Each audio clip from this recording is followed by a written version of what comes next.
listen to what he is suggesting here about who's really pulling the strings of these protesters.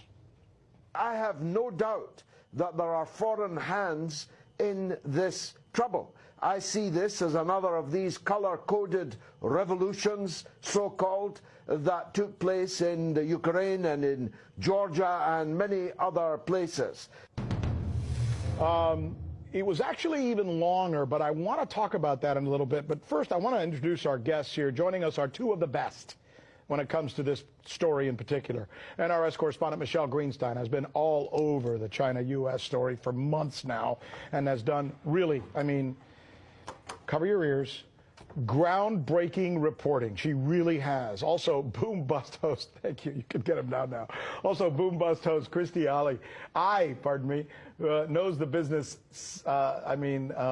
probably as well as anybody out there when it comes to the business side of this conversation that we're about to have. So, Michelle, let me begin with you and the Galloway comments we heard a little while ago. What he seems to be saying is that what's going on in Hong Kong may not actually be what it appears to be, that there's something behind this, something pushing, someone perhaps with an agenda. Is he right?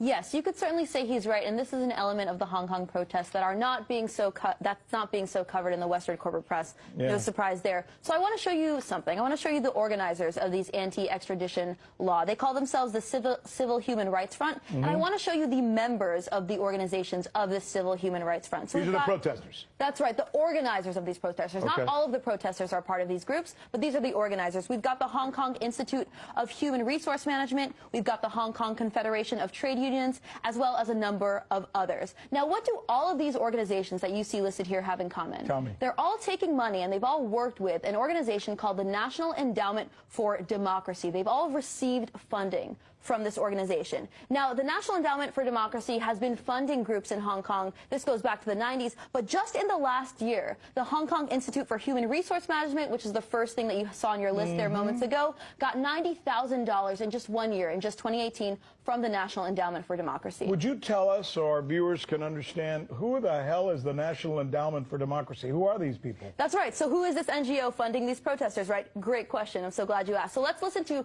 Carl Gershman. Here's what he had to say. He was actually the president of the National Endowment for Democracy at the time he said this. He said, "It would be terrible for democratic groups around the world to be seen as subsidized by the CIA.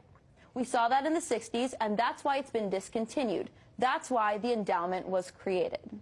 So here we have this NGO that's been created to, in a sense, do the CIA's work overtly. And let's hear it from Alan Weinstein, who actually helped draft the legislation to create the NED. Here's how he put it. He put it a bit simpler. He said, "A lot of what we do today was done covertly 25 years ago by the CIA." So you don't have to take it from me. You can take it from these men who were involved from the ground up at the National Endowment for Democracy.